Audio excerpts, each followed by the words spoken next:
Arrancamos una nueva edición de Café Financiero con toda la información necesaria para manejar mejor tu dinero.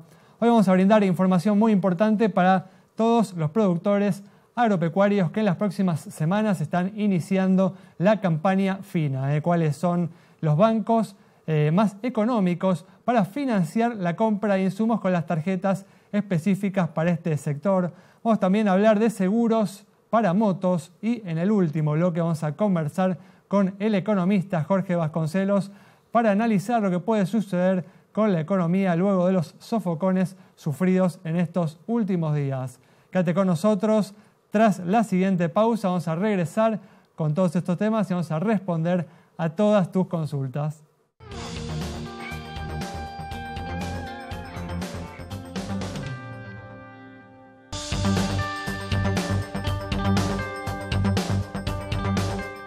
Bueno, ya estamos con la presencia, como siempre, de Santiago Chelala. También está con nosotros Yamila Escala y, al igual que el miércoles, nos acompaña Daniel Vicien con algunas recomendaciones de inversión para todos aquellos que en este momento de gran incertidumbre están evaluando, analizando qué hacer con su dinero. ¿Qué tal? ¿Cómo andan? Hola, ¿cómo estás? Gracias por estar una vez más aquí.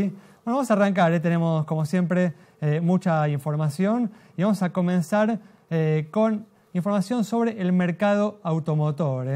¿Cuáles han sido los vehículos más vendidos durante el mes de abril? Claro, porque algunos con su dinero compran un auto o compraban un auto hasta ahora. No, a ver, año en realidad que arranca tremendo récord, no solo en abril, 17% de aumento respecto del año pasado, sino el cuatrimestre que cierra y ahora vamos a ver en qué valores y repartido entre qué automotrices.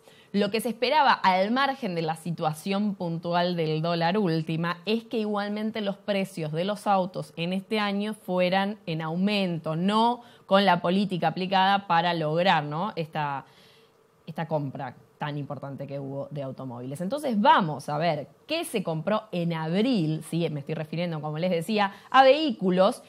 Y en abril lidera el Ford Ka con 3.382 unidades, ¿sí? Y ahí se ubican entre los primeros 5 Toyota Hilux, Etios, Onix, ¿sí? Onix de Chevrolet, Prisma también, en 2.500 unidades, 2.596, 2.574, siendo en la segunda parte de la lista, me estoy refiriendo quinto, sexto, séptimo, octavo, noveno, perdón, del sexto al décimo, el Gol, el Kwid, Sandero, Logan y Polo. Si consideramos estos valores, pero en el cuatrimestre, ¿sí?, el que lidera por ahora es el Etios, siguiéndole el Onix y en tercer lugar Hilux, con lo cual el podio cuatrimestral se lo lleva por ahora Toyota, ¿sí?, siendo el Onix el que despunta si uno lo compara con el año pasado y a pesar, Ale, recordá, de algunos índices de seguridad que no le habían dado muy bien y sobre los cuales la automotriz estuvo trabajando. Así que, bueno, esta es la información por ahora. Vemos la foto en abril. Veremos qué suceda desde ya en los próximos 4 meses y cómo impacte desde ya la actual situación y la inflación desde ya en lo que refiere al mercado de autos. Un año muy peleado en el mercado automotor, con vehículos que se van intercambiando mes a mes el liderazgo del negocio. Pero el Gol, perdón, el no Gol talla sí. en el podio. Veremos, todavía quedan 8 meses por delante para que recupere su posición de liderazgo. Bueno, vamos a cambiar de tema, ahora vamos a brindar información muy importante para todos los productores agropecuarios que en las próximas semanas están iniciando la campaña FINA. ¿Cuáles son los bancos más económicos para financiar la compra de insumos con las tarjetas específicas para el sector? Así es, Ale. Sobre todo decirle a los productores del sector primario que los bancos tienen tarjetas especiales para productores agropecuarios, así que suelen ser mucho más económicas que otras modalidades de financiamiento y acompañan en su financiamiento lo que es el ciclo de la siembra, la cosecha, la compra de las maquinarias. Lo que vamos a ver en pantalla son las tasas de interés que están cobrando estas tarjetas específicas para el agro. Fíjense, Banco Nación es la más económica, 24% al año, casi en línea con lo que es la inflación esperada. Provincia 25,5%, Macro 34%, Credicop 35%, al igual que que el banco hipotecario, 35%. Como vemos, los bancos públicos más baratos. Después sigue aumentando. Santander Río, 35%, Industrial, 35,5%, con 36% el Banco Galicia y ICBC, y cierra lista con 36,5% el Banco Francés. Como vemos, tasas de interés que empiezan en 24% y terminan casi un 50% más arriba, en 36,5%. Así que es muy importante no solo tener en cuenta las posibilidades, las ventajas de esta línea de financiamiento, sino también elegir el banco adecuado. Como siempre, toda esta información en detalle la encuentran en nuestra página de Facebook. Sí, Santi, información especialmente importante en este momento en el que están subiendo fuertemente las tasas de interés y cualquier ahorro que uno puede obtener puede ser de gran ayuda.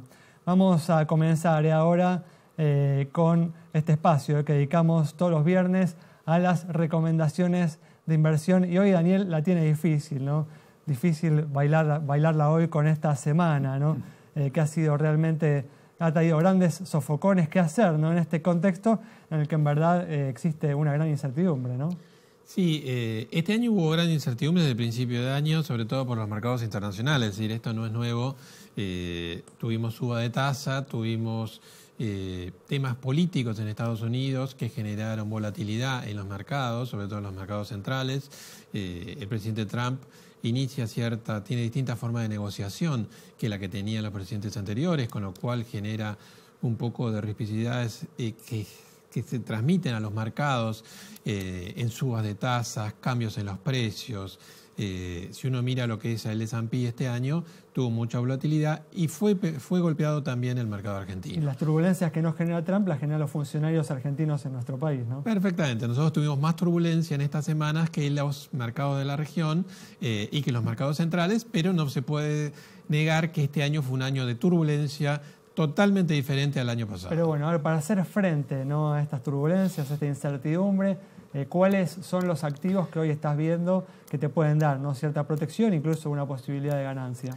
Yo lo que creo siempre y lo que hay que pensar en situaciones como la actual es que el ser humano tiende a pensar con un cerebro de 3.500 millones de años, 2.500 millones de años, que es un cerebro que se guía más por las emociones que por la razón. La razón es un cerebro de 200.000 años.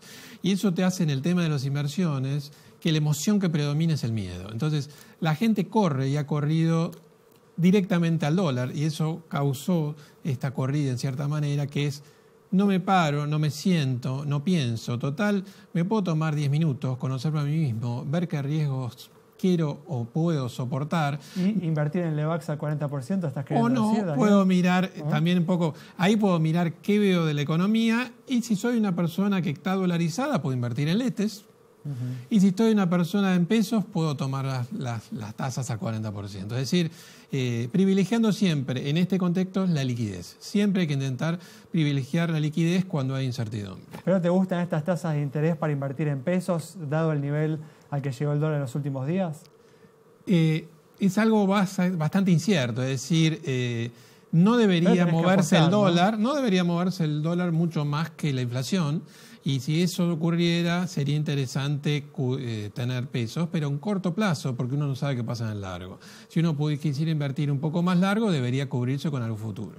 ¿Y ves alguna acción interesante luego de las fuertes caídas del mercado local en las últimas semanas? Mira, las acciones más golpeadas han sido las energéticas probablemente y los bancos.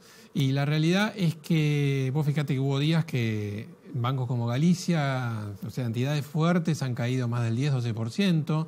Acciones como Pampa han caído mucho, o YPF, o Transener, y la realidad es... ¿O tenés alguna en la que pondrías así? Yo te diría, mira, una de las más apuesta? golpeadas, yo te diría, hoy no recomendaría una acción en particular, mirá de las más golpeadas por un problema en una compra que tiene, que es Pampa, y mirá el tema de que ellos tienen una aprobación para hacer una recompra de acciones por $200 millones a un precio de 50, que todavía estaba por abajo, con lo cual el precio se debería sostener, y en cuanto salga o se aclare el tema de las tarifas, es una acción que debería recuperar. Pero es un tema una muy... oportunidad ahí en Pampa. Pero es un tema muy, digamos, riesgoso para el inversor común, ¿cierto? Es decir, si uno quiere valerse, es preferible diversificar en un fondo. Muy bien, con esta información, con estas recomendaciones de Daniel, cerramos este bloque. Quédate con nosotros. Al regreso vamos a estar hablando de seguros para motos.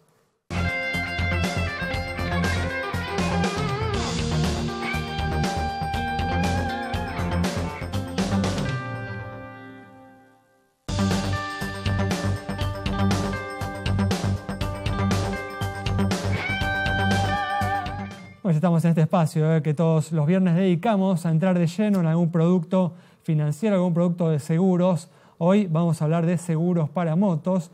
Para ello estamos con Marcelo Perona, que es gerente técnico de Integrity Seguros. ¿Qué tal, Marcelo? ¿Cómo andás? Muy bien, muchas gracias por la invitación. Gracias a vos por estar acá. Marcelo, contémosle al público, ¿no?, cuáles son los riesgos que se cubren actualmente con los seguros, ¿no?, que se ofrecen para motos en el mercado local. La primera cobertura o la cobertura más comprada por los clientes es la cobertura de responsabilidad civil. Que es la cobertura obligatoria, ¿no? Es una cobertura segmento obligatoria, pero que en general se está comercializando con la suma de 6 millones de pesos. Esta es la primera cobertura que se vende. Esta es la básica. La básica. En general, el 70% de las pólizas vendidas son responsabilidad civil. Conforme al mercado que fue evolucionando, que las motos se fueron vendiendo más en Argentina, que las compañías fuimos incursionando cada vez más en este negocio, otras coberturas comenzaron a comercializarse. A la cobertura de responsabilidad civil se sumó la cobertura de robo total y hurto total, incendio total, que forma la cobertura B1 que conocemos.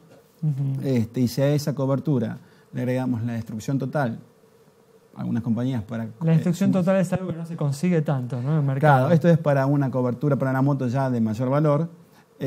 Conformamos la cobertura B.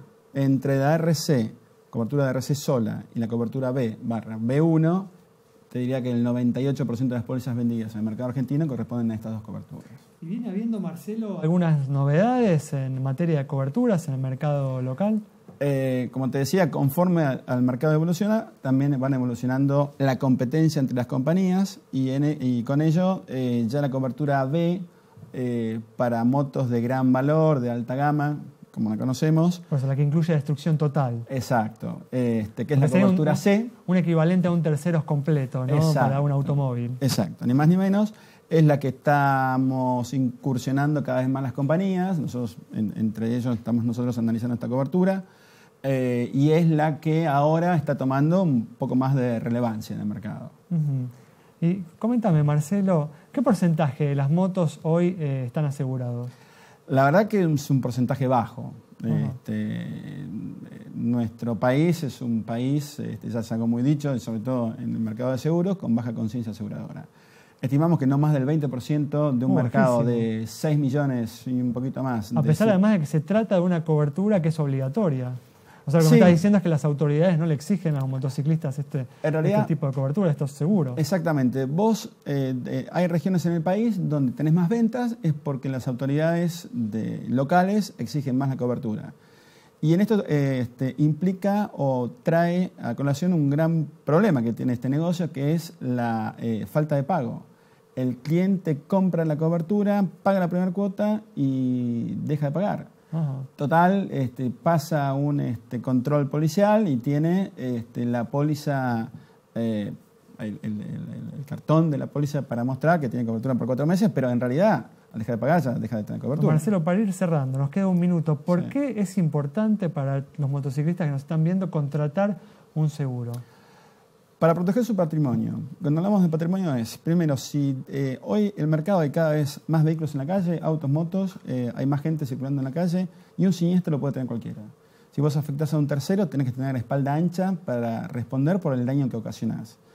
Si tuviste la suerte de no ocasionar un daño a un tercero, te roban la moto. Ahorraste toda tu vida para comprar una moto. Y eso no escapa a la ley de cualquier póliza de seguro. Entonces, para protegerte frente a un daño que vos originás a un tercero y además para, si te roban una moto, por lo menos tener el mismo dinero para comprarla y reemplazarla. Muy bien, Marcelo, muchas gracias por haber estado con nosotros. Gracias. Nos vamos entonces con un tema importante, las coberturas, los seguros para motos que se ofrecen en nuestro mercado. Quédate con nosotros. Al regreso de este corte vamos a estar dialogando con el economista Jorge Vasconcelos.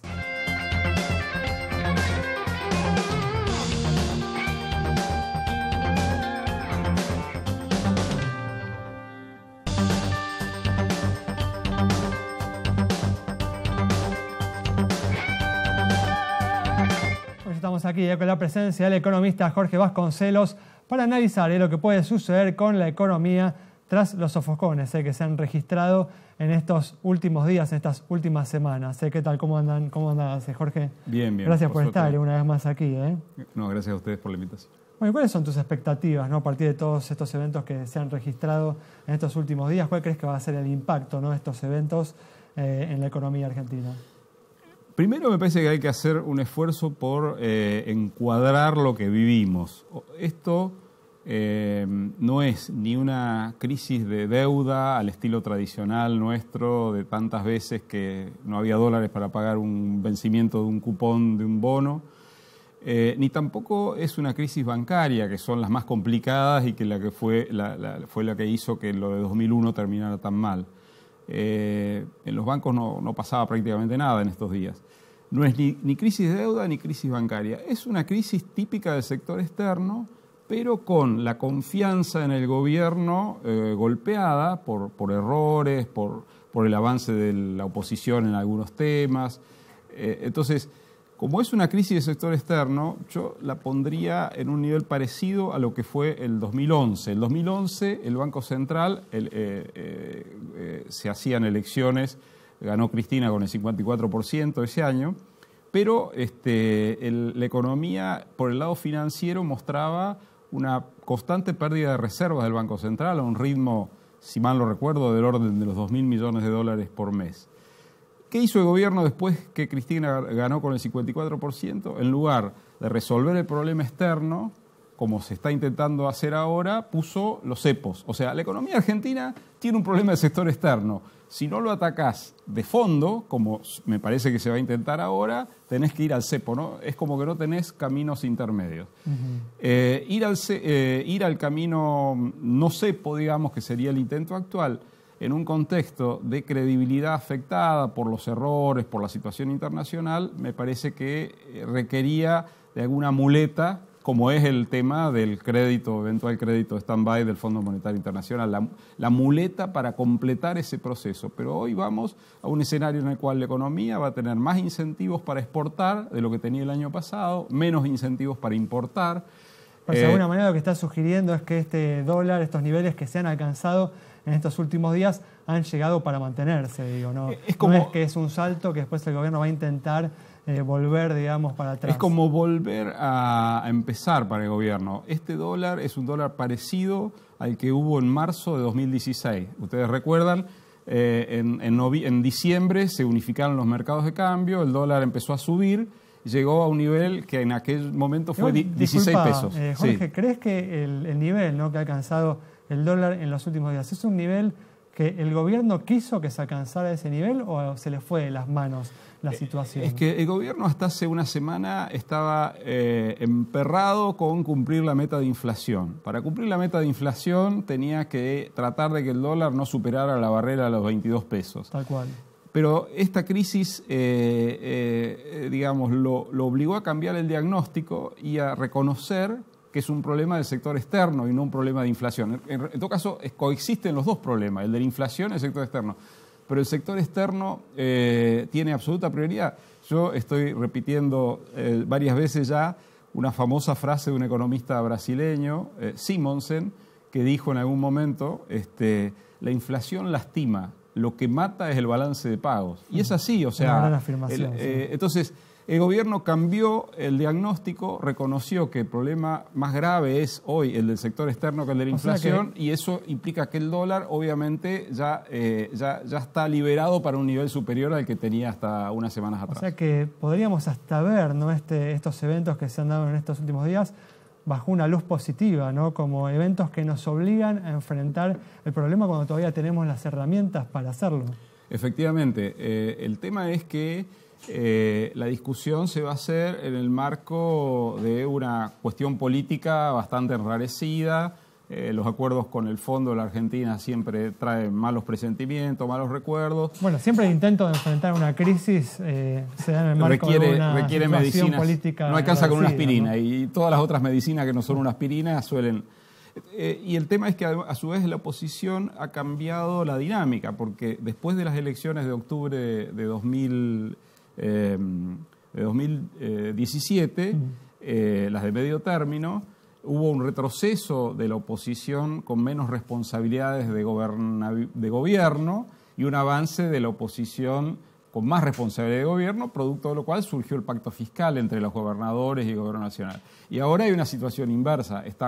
Está muy callada y bastante tímida la oposición que tiene responsabilidad de gobernabilidad, y está bastante activa y bastante, digamos, envalentonada la oposición mediática, que no tiene responsabilidad de gobierno y por lo tanto no le preocupa demasiado lo que pase con la economía. Al contrario, lamentablemente puede haber dentro de esos dirigentes aquellos que piensen cuanto peor mejor desde el punto de vista de sus posibilidades para 2019. Pero yo creo que eso tiene costo político también para ellos desde el punto de vista de la gente, en el sentido de que claramente la gente quiere ver una dirigencia política que solucione problemas, no que se suba a la tribuna para agitarlos, digamos, ¿no? Ahora, Jorge, si uno mira la historia reciente de Argentina, Argentina devaluó varias veces de manera exitosa o sin recurrir al fondo, ¿no? En el 2008 pasó de 3 a 4, 30%, en 2014 de 6 a 7,5, 8, otro 30%.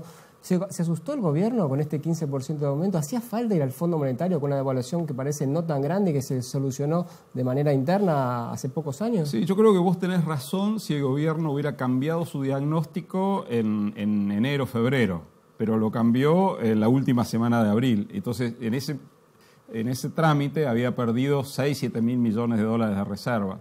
Si hubiera actuado como vos sugerís a partir de enero, probablemente no hubiera perdido tantas reservas y probablemente el tema del fondo podría haberse hecho un costado. Pero hoy en día las expectativas estaban muy deterioradas porque ya había contagio al riesgo país, ya había contagio a las acciones, en fin, o sea, todavía no había contagio al sistema bancario, afortunadamente, claro. Y eso hace que el rebote o el posible rebote después de esta crisis pueda ocurrir, lo podamos ver a lo mejor en el tercer, cuarto trimestre de este mismo año. Claro, esta idea de los vaivenes, ¿no? Digo, si la idea era recurrir al fondo, ¿por qué no se acudió cuando salimos de los fondos buitres, ¿no? Que ahí pagamos una deuda carísima, en torno al 9%, si estaba la idea de ir al fondo, ¿por qué no se fue antes, ¿no? Una deuda más barata cuando cuando arreglamos con los holdouts. ¿No pensás que el gobierno deja esta impronta de improvisación todo el tiempo? Yo creo que hay pecados de origen del gobierno en el sentido de que subestimó el problema fiscal, la importancia del problema fiscal y subestimó la dificultad para recuperar competitividad de la economía argentina. Pero bueno, cuando uno arranca mal y se va a la banquina en una ruta, no vuelve rápidamente a la posición correcta de donde tiene que ir, sino que da un bandazo, termina yendo al otro lado, o sea, cuesta reacomodarse cuando uno viene torcido, digamos. Y hubo pecados, pero en parte esos pecados de origen tiene que ver también con que no hemos reconocido a fin de 2015, principio de 2016, la magnitud de los problemas que teníamos. O sea, no estaban blanco sobre negro, y eso obviamente en un político influye, no hay dudas. Uh-huh. Muy bien, bueno, Jorge, muchas gracias por haber estado con nosotros. Nos vamos con el análisis del economista Jorge Vasconcelos sobre esta crisis que estamos atravesando, los sofocones que han golpeado a la economía argentina y las medidas, las decisiones que ha tomado el gobierno y sus motivaciones para intentar resolver la situación de cara al futuro. Nos reencontramos el próximo miércoles a las 20:30 aquí en Metro.